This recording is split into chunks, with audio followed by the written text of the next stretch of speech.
자, 마태복음 5장 23절, 24절, 마가복음 12장 31절 봅시다.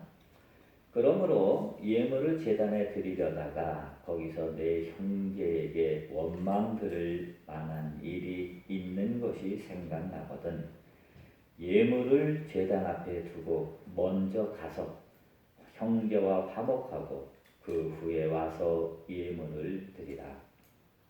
그 다음에 마가복음 12장 31절 둘째는 이것이니 내 이웃을 내 자신과 같이 사랑하라 하신 것이라. 이보다 더 큰 계명이 없느니라. 자, 오늘 이제 두 절의 말씀을 읽고 보도록 합시다. 요즘은 비가 참 많이 와요. 봄에 이렇게 비가 많이 오는 것이 정말 드문 일이죠. 비가 오면 사람들이 좀 센치해지게 됩니다. 비 올 때 이런저런 과거의 추억들이 생각나게 됩니다. 제가 지난주에 녹화하고 있는데 이 양희은 노래가 생각나더라고요. 사람 그 쓸쓸함에 대하여라는 노래인데 그 노랫말 중에 이런 말이 나옵니다. 누구나 사는 동안에 한번 잊지 못할 사람을 만나고 잊지 못할 이별도 하지. 도무지 알 수 없는 한 가지 사람을 사랑한다는 그 일. 참 쓸쓸한 일인 것 같아. 이런 노랫말입니다. 이 저작권 문제가 아니더라도 제가 기타를 좀 더 잘 치고 노래를 좀 더 잘했으면 한번 불렀으면 하는 그런 생각도 했었는데 이 노래가 너무 어려워요. 그래서 노래는 듣는 노래가 있고 부르는 노래가 있는 겁니다. 들어서 좋은 노래가 있고 불러서 좋은 노래가 있는 거죠. 그래서 뭐 이런 거 생각도 하면서 우리의 이제 관계에 대한 생각을 하게 됩니다. 제가 지난주 목요일 날 아스트라제네카 백신을 맞았어요. 여러분 이제 맞아보시면 아시겠지만 백신을 맞으면 몸이 그냥 무겁습니다. 뭐 특별한 증상 같은 건 없고 몸이 무겁고 좀 찌뿌둥하고 좀 약간 기분 나쁠 정도로 이제 몸이 살짝 무겁습니다.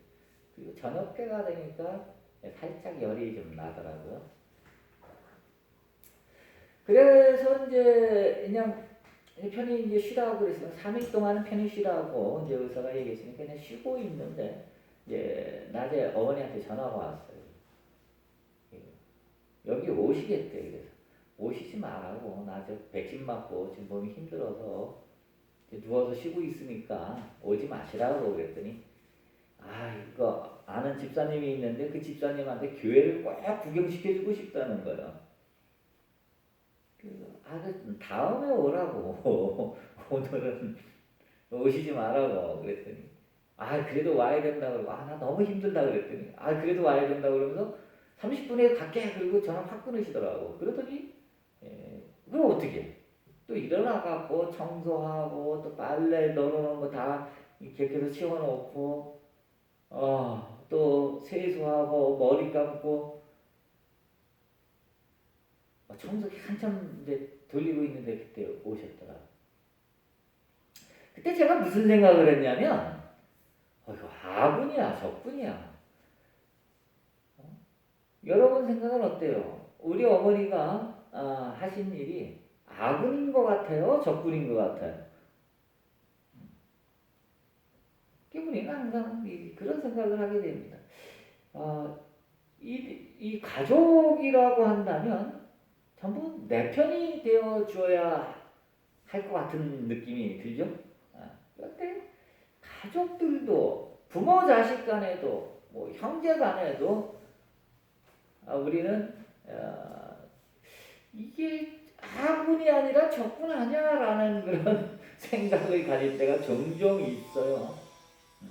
그런 생각할 때가 종종 있단 말이에요. 아군인가 적군인가. 자, 이거를 한번 이렇게 생각을 하면서 왜 우리가 관계 속에서 왜 그 사람을 만났지? 또 사람을 만나면서 관계를 맺었는데 관계가 좋아지던가 아니면 나빠지던가 더 극단적으로 하면 뭐 씻을 수 없는 상처를 주거나 뭐 이런 경우가 허다하잖아요. 왜 그런 관계가 되는가? 왜 그 사람을 만나는가? 좀 더 얘기하자면 내가 왜 이런 부모 밑에서 태어났는가? 어찌어찌 태어나고 맞는데 왜 내 형제들이 이런 사람인가? 의외로 형제들끼리 싸우는 집들이 많더라고요. 이게 왜 그러는가 말이야. 아군이야 적군이야. 회사에 취직했는데 같이 힘을 모아서 일을 해야 되는 직장 동료들하고 또는 직장 상사나 또 부하 직원들이 서로 도와서 일을 해야 되는데 이거 원수인지 친구인지 아군인지 적군인지 모르는 이제 그렇게 된단 말이죠. 왜 이런 관계지? 왜 이런 관계를 맺게 됐지? 라고 우리가 질문을 하게 되면 그것은 인과의 법칙, 카르마의 법칙으로밖에 설명할 길이 없어 보입니다. 이 세상은 모든 것이 인과론으로 되어져 있기 때문에 그것조차도 인과로 설명하는 거예요. 인과로 설명하는 거, 그게 카르마란 말이에요. 업보라고 우리가 번역을 하죠. 성경도 그렇게 되어 있어요. 하나님도 순종하는 자에게 복을 내리고 불순종하는 자에게 저주한다라고 신명기 28장에 되어 있잖아요. 다 카르마야. 다 업보라고. 다 인과로 되어져 있다고. 그래서 너희가 복을 받기를 원하느냐? 그러면 순종하라. 이렇게 설교하고 그렇게 성경이 얘기하고 있잖아요. 물론 다른 아니죠. 예수님은 또 그렇게 안 가르치셨어요. 예수님 뭐라고 가르치셨죠? 아버지와 나는 하나다. 하나 안에 복 주는 자가 어디 있고 저주하는 자가 어디 있습니까? 하나 안에. 예수님은 좀 다르단 말이에요. 자, 그래서 우리가 왜 그런 사람을 만났고 왜 이런 관계가 됐나 하는 그런 질문에는 현재로서는 인과로밖에 설명할 길이 없어 보입니다. 하지만 여러분들에게 이야기하고 싶은 것은 우리가 영성을 공부하는 사람들의 입장에서 보면 왜라고 하는 질문 대신 무엇이라는 질문을 해야 됩니다. 그래야 우리는 더 근본적으로 들어갈 수 있습니다. 왜 이런 관계가 됐지라고 묻지 말고 관계란 무엇이냐 라는 가장 근본적인 것에부터 이렇게 가야 돼요. 가장 기본적인 거, 근본적인 거를 먼저 물어야 된단 말이에요. 관계란 뭐냐? 관계가 뭔지를 알아야 이런 관계가 됐는지 저런 관계가 됐는지 왜 그런 관계가 됐는지가 드러날 거 아니겠어요? 관계란 뭐냐라고 하는 그런 질문을 우리는 먼저 해야 합니다. 영성적인 입장에서 보면 하나 안에는 관계라는 건 존재하지 않습니다. 하지만 이 세상을 살아가는 우리들에게는 관계란 필연적입니다. 혼자서는 살 수 없어요. 모든 것이 관계로 되어 있어요. 우리가 입고 있는 옷도 이거 누군가가 만들었어요. 직접적인 관계는 아니더라도 간접적인 관계야. 내가 직접 농사를 짓지 않아도 누군가가 농사 지은 쌀과 양식을 갖고 내가 먹고 사는 거예요. 예, 직접적인 관계, 간접적인 관계, 하여간 모든 것이 인간 사는 모든 것이 다 관계로 설명이 되고 그렇기 때문에 관계가 필연적이고 필수적인 겁니다.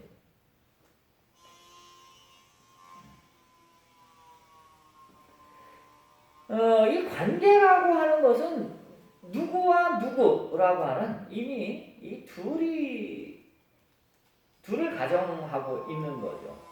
그렇기 때문에 천국에는 관계라고 하는 것이 존재하지 않습니다. 하나 안에는 관계가 있을 수가 없기 때문이죠.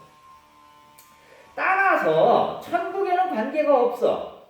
관계라는 말 자체가 존재할 수가 없어. 그런데 우리가 살아가는 이 세상은 관계가 존재해. 필연이야. 관계 없이 살아갈 수가 없어. 생존할 수도 없어. 그렇다면 뭐죠? 우리는 다 천국을 향해 가는 사람들이잖아요. 그렇다면 관계라고 하는 것은 천국을 가기 위한 하나의 도구로 우리는 생각해야 됩니다. 도구로 봐야 되는 거예요. 관계는 도구다라는 거예요. 관계가 도구라면 도구로 잘 써야죠. 내가 삽을 샀어. 그럼 삽을 잘 써야지. 자동차를 샀어.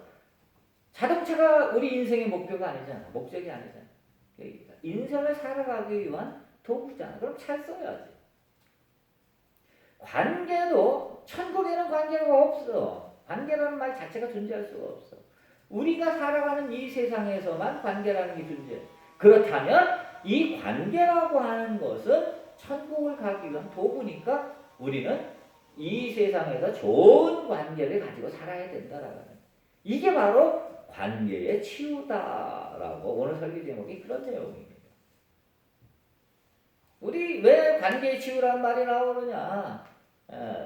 사람들이 관계가 그렇게 좋지가 않아요. 왜냐? 서로 생각이 다르기 때문에, 보는 관점이 다르기 때문에, 서로 목적이 다르기 때문에 관계는 이게 맞을 수가 없어. 서로 바라보는 데가 다른데 어떻게 바라보는 것이 다르고 서로 의미하는 게 다르고 목적이 다르고 생각이 다른데 어떻게 관계가 잘 맞아 들어가겠냐고. 이건 애당초 불가능한 겁니다. 이 세상에서의 관계는 부부든 부모 자식이든 뭐든 간에 가장 가까운 관계든 가장 먼 관계든지 간에 모든 관계는 다 불협화음이요. 다 고통이요. 그럴 수밖에 없어요. 그게 그렇다라고 하는 것을 인정을 해야 돼. 그러면 그런 가운데 이와 같은 관계들이 도구로서 작용한다고 한다면 그러면 어떤 도구로서 되어질 것인가? 쓰여질 것인가 하는 거죠. 그것은 바로 천국에 가기 위한 것이 우리의 목표잖아요. 하나님이 우리의 목표라고. 그러니까 모든 관계가 사라지고 하나가 되는 것을 가기 위해서 현재 이런 관계가 도구로 사용된다라고 하는 것을 여러분들이 꼭 아셔야 됩니다. 자, 그 전에 이제 4번으로 가봅시다.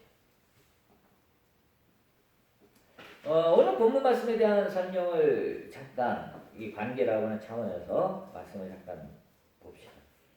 이 마태복음 5장 23절과 24절 그 말씀이 예물을 제단에 드리려다가 거기서 내 형제에게 원망 들을 만한 일이 있는 것이 생각나거든 예물을 제단 앞에 두고 먼저 가서 형제와 화목하고 그 후에 와서 예물을 드리라. 이 말씀. 이 말씀을 보면요. 이 예수님이 하신 말씀인데 이게 무슨 얘기죠? 이 얘기는 하나님께 제사 드리고 하나님께 예물 드리고 하나님께 11조하고 헌금하고 교회 봉사하고 전도하고 충성하고 하는 이러한 것보다 하나님께 하는 일보다 뭐가 우선한다는 거예요? 이 세상과의 관계가 우선한다는 거예요. 형제끼리 서로 화목하고 원망 들을 만한 일이 있거든 그 관계를 먼저 화목하게 하는 것이 하나님께 하는 것보다 우선이라는 얘기야. 우리는 하나님께만 잘하면 모든 것이 다 잘 될 줄 알아. 그것이 아니잖아. 성경에 그렇게 나오잖아. 분명히. 하나님께 잘하는 것이 우선이고 그것이 최고인 줄 아는데 정작 예수님은 하나님께 잘하는 것보다 주위의 관계를 잘해라. 이게 더 우선이다. 이렇게 말씀하는 거예요. 그래서 제가 누누이 얘기하듯이 내 주위에 있는 사람들에게 밥 사주는 거 이게 최고라고 그러죠. 그러니까 교회에 헌금하는 것보다 내 이웃에게 내 옆에 있는 사람에게 밥 사주는 것이 우선이다. 그게 더 좋은 거다. 자, 5번으로 가봅시다. 모든 사람과의 관계의 목표는 하나가 되는 것이다. 이것이 내 이웃을 자신처럼 사랑하라는 말씀의 의미다. 자, 관계의 목표는 아까도 잠깐 얘기했지만 우리는 다 구원받아서 천국 가는 게 우리의 목표예요. 그렇다면 이 세상에서의 모든 관계의 목표는 천국이란 말이에요. 천국의 현실화라는 거란 말이에요. 그래서 모든 관계는 하나가 되는 거예요. 내 이웃을 내 몸처럼 사랑하라. 너 자신같이 사랑하라. 라고 하는 이 말씀은 이건 사실상 불가능한 말씀이에요. 어떻게 몸이 다른데 어떻게 너와 내가 다른데 너와 내가 다르니까 관계하냐. 그런데 어떻게 이것이 하나가 되냐고. 어떻게 나처럼 사랑할 수 있냐고. 여러분 집 앞에 거지 지나가는데 그 거지를 내가 나하고 똑같이 그래 내 몸처럼 사랑하라 그래서 집에 들어오라 그래서 나처럼 똑같이 집에서 생활하게 해요? 안 그러잖아. 이거는 그러기 때문에 이 말씀은 하나라고 하는 차원에서 이 말씀을 이해하지 않으면 이 말씀은 우리에게 완전히 불가능한 말씀이라는 거예요.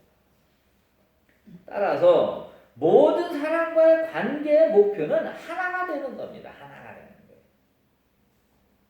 하나가 이 차원에서 관계가 되는 것 이것이 바로 관계가 치유된 모습이고 관계가 치유가 된 모습은 우리의 관계 속에 하나님 나라가 이루어진 겁니다.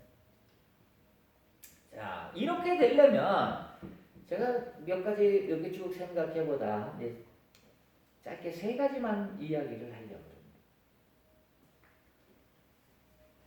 첫째로 관계의 목표가 하나가 되는 것이고 우리의 현재의 관계는 이 하나가 되는 목표를 위한 도구라고 할 때에 우리가 어떻게 해야 되느냐? 첫째로 비판하지 않는 겁니다. 마태복음 7장에 이제 비판하지 마라 라고 말씀하잖아요. 이 얘기 내가 하도 많이 해서 다시 반복하지는 않겠어요. 우리가 상대방을 비판한다는 얘기가 뭐예요? 어떨 때 비판을 하죠? 내 생각과 다를 때 우리는 비판하게 됩니다. 나하고 생각이 똑같고 나하고 지향하는 바가 똑같고 그렇다면 우리는 상대방이 한 결정에 대해서 맞장구를 칠 겁니다. 그래 맞아 이거야. 그래 그거야. 이렇게 맞장구를 치지. 거기도 비판하지 않습니다. 하나 안에는 비판이란 그래서 존재하지 않아요. 우리가 상대를 비판한다는 것은 내 생각과 다르다는 거예요. 내가 갖고 있는 가치와 그 사건이나 그 사물에 대한 내가 갖고 있는 의미와 네가 갖는 것과 다르기 때문에 그건 이거야 라고 내 주장을 하는 것이 비판이란 말이에요. 비판하는 순간, 비판하는 동안에는 우리는 이 관계의 목표인 하나됨을 이룰 수가 없어요. 따라서 관계 도구를 사용해서 하나됨이라고 하는 관계의 목표에 도달하려면 우리는 비판하기를 멈춰야 됩니다. 그러면 비판하기를 어떻게 멈춥니까? 의외로 쉽습니다. 내가 그 어떤 것에도 가치나 의미를 두지 않는 겁니다. 내 생각을 두지 않는 것. 이게 이렇게 하기가 어려워서 그렇지 말은 쉬워요. 내 생각을 버리면 되는 거지 뭐. 그럼 비판할 수가 없잖아. 내 생각을 갖고 있으니까 비판을 하는 거지. 내 생각을 버리면 되잖아요. 아니 생각 없이 어떻게 삽니까? 왜 못 삽니까? 그러면 지난주에 말씀드린 이런들 어떠하리 저런들 어떠하리 만수한 드럼치기 얽혀진들 어떠하리 이렇게 살 수 있잖아요. 이거 다 인간적인 어떤 가치를 추구하고 의미를 두고자 하는 인간적인 생각 때문에 그런 겁니다.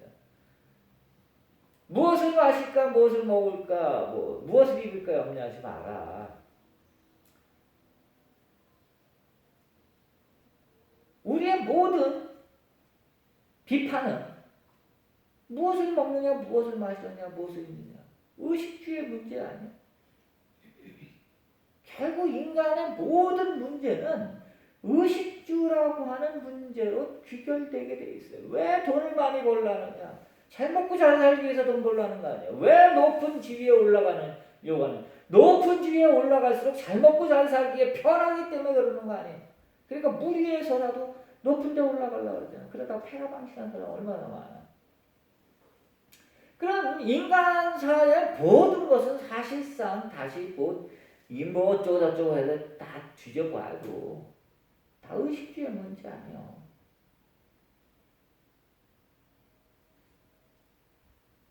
근데 예수님은 뭐라 그래요? 의식주의 문제 갖고 염려하지 말라는 거예요. 그거 갖고 기도하지도 말고 그거 하지 말라는 거예요. 아버지께 다 먹이시고 입히시고 다 하지 않느냐.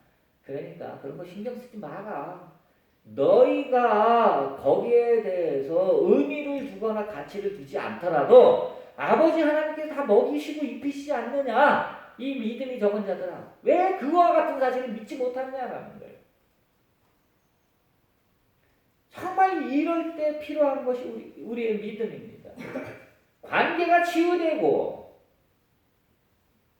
모든 관계가 거룩한 관계가 되기 위해서 우리에게 절실하게 필요로 하는 것이 바로 이러한 믿음이에요.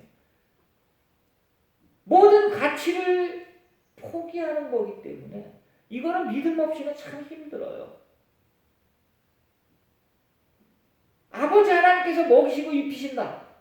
절대적으로 하나님께 대한 신뢰가 없으면 우리는 우리의 가치를 포기하지 못해요.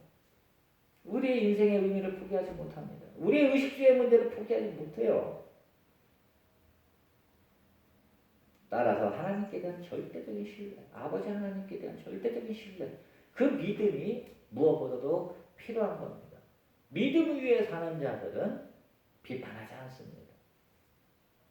이미 하나님께 모든 걸 다 맡겼기에 비판할 것이 남아있지 않습니다. 자, 그 다음에 7번으로 갑시다. 둘째로 관계 속에서는 서로 생각이 다르기에 항상 고통이 따른다. 그럴 때마다 항상 감사하라. 자, 비판하기를 멈춥니다. 그러면 우리가 어떻게 될까요? 그때 비로소 우리는 항상 감사할 수 있게 됩니다. 감사의 삶이라는 것은 내 기대를 버렸을 때 우리는 감사할 수 있는 거예요. 그런데 사람들은 좀 거꾸로 믿는 것 같아요. 자신의 기대가 충족됐을 때 사람들은 감사한다고 한다는 거예요. 그죠? 사람들은 자신의 기대가 충족됐을 때 그것도 기대 이상으로 되어졌을 때 우리는 그때 감사를 하는데 이건 진정한 감사가 될 수 없어요. 항상 감사하는 것이 될 수 없습니다. 항상 감사하는 것은 그건 조건이 없어야만 돼. 우리 교회에 와서 예전에 한 10년 가까이 된 것 같은데 그때 와서 저한테 기도 부탁하신 분이 있어요. 그래갖고 좀 집이 좀 팔려야 되겠다. 좀 집 좀 팔 수 있게 좀 해달라고 기도 좀 세게 해달라고. 그래서 내가 뭐 부동산 업자도 아니고, 응? 그리고 내 부동산 중개하는 자도 아니고, 더구나 내가 알기로는 하나님이 복덕방을 운영하신 적이 없는데, 공인중개사 사무실을 하나님이 운영한 적이 없는데, 뭐 그거 하고 기도해달라 그러나. 그래도 뭐 기도해달라 그러니까 했지. 해줬어. 근데 8년인지 안 8년인지 난 모르겠어. 그런데 아마 지금 와서 그때 그 기도가 이루어졌다면 그 사람은 지금 와서 엄청나게 후회할 겁니다. 그죠? 아파트 값이 그때 10년 전하고 지금하고 비교도 안 될 정도. 아마 몇 배가 올랐을 거예요.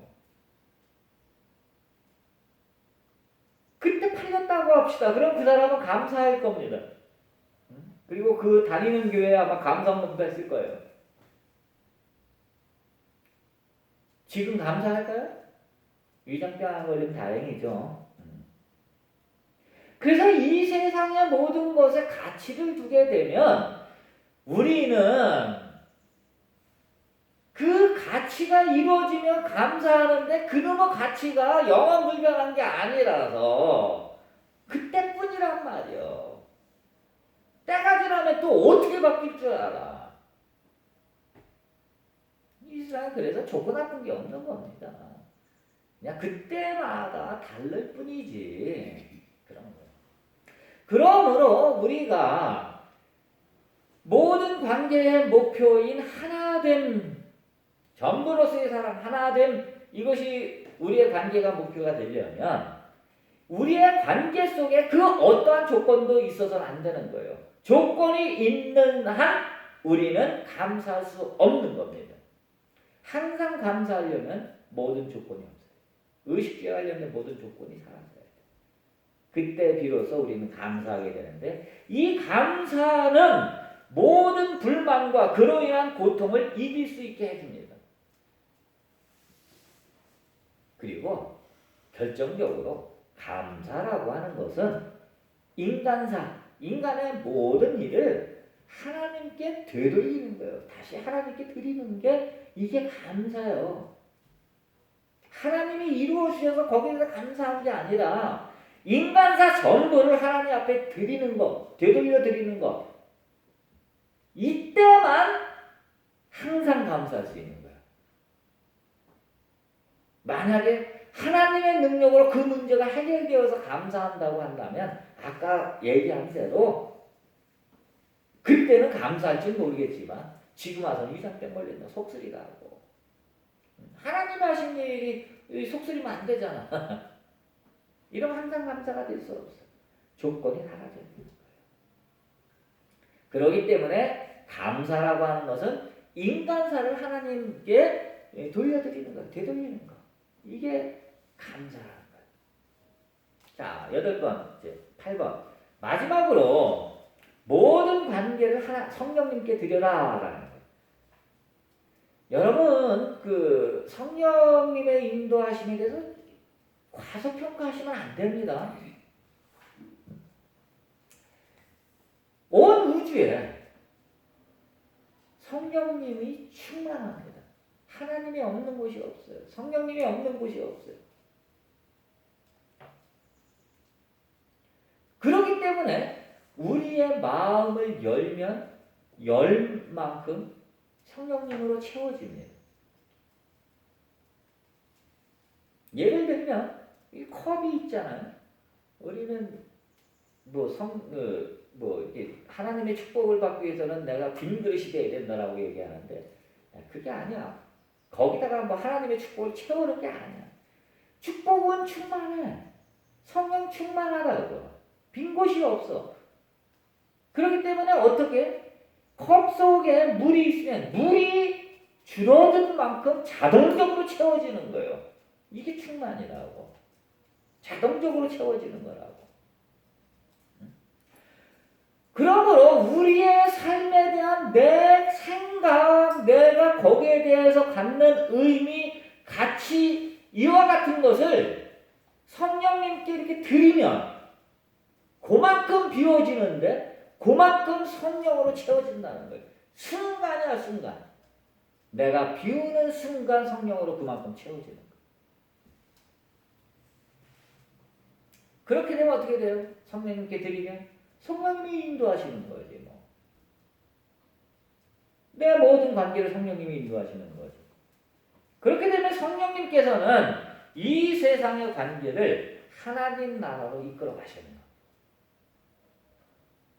하나의 관계로, 하나님의 관계로 모든 관계를 이끌어 가시는 거예요. 그리하여 모든 관계가 거룩한 순간의 표현이 되게 하신다. 어려운 표현인데, 왜냐 하나님의 나라는 순간밖에 없거든요. 과거, 현재, 미래가 존재하지 않기 때문에 모든 관계가 하나님이 됐을 때는 그것은 모든 관계는 거룩의 순간의 표현이 되는 겁니다. 순간의 표현. 이것이 치유된 관계의 모습이다라는 거예요.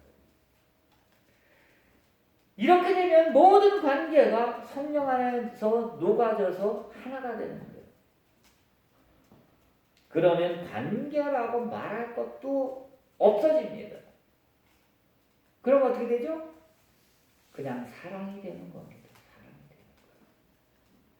진정으로 사랑하게 되면 눈에 콩깍지가 씌는 거예요. 안 보이는 거예요. 비판할 수가 없어. 거긴 사랑밖에 없기 때문에. 인간이 잠깐 맛보는 사랑의 감정 속에도 그런 게 있다. 하다못해 전부로서의 사랑, 완전한 사랑인 하나님의 사랑 안에서 비판할 게 어디 있습니까? 의미를 줄 게 어디 있습니까? 그런 거예요. 그래서 모든 관계가 녹아져서 하나가 되는 거예요. 그러면 거기에는 사랑밖에 없는 겁니다. 이것이 바로 전부로서의 사랑이요 하나로서의 사랑이다. 이렇게 되는 겁니다. 이 전부로서의 사랑, 하나로서의 사랑이 될 때 우리의 모든 관계가 다 치유된 겁니다.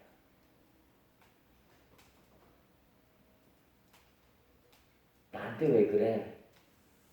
아군이야, 적군이야. 우리는 그런 관계 속에서 스트레스를 엄청나게 받고 사는데 이제부터는 그런 거 저버리시고요. 이제부터는 관계의 목표인 하나님, 그 목표를 향해 나가시면서 비판하지 말고 감사하면서 모든 관계를 성령님께 드리는 여러분 되시기 바랍니다. 기도합시다. 사랑의 주님, 우리는 관계 속에서 참 스트레스를 많이 받습니다. 아마 우리가 받는 스트레스의 거의 대부분이 관계 속에서 나오는 것일 겁니다. 없어서 굶는 거는 참을 수 있지만 관계 속에서는 사람에게 받는 스트레스는 참 우리가 참기 힘들어합니다. 그것은 우리가 이 관계에 대한 생각의 오류 때문입니다. 이제부터는 이 관계가 도구이고 이 도구로서의 관계를 잘 활용해서 관계의 최종 목표인 하나인 사랑으로 가는 우리가 다 되게 하여 주옵소서. 예수님의 이름으로 기도했습니다.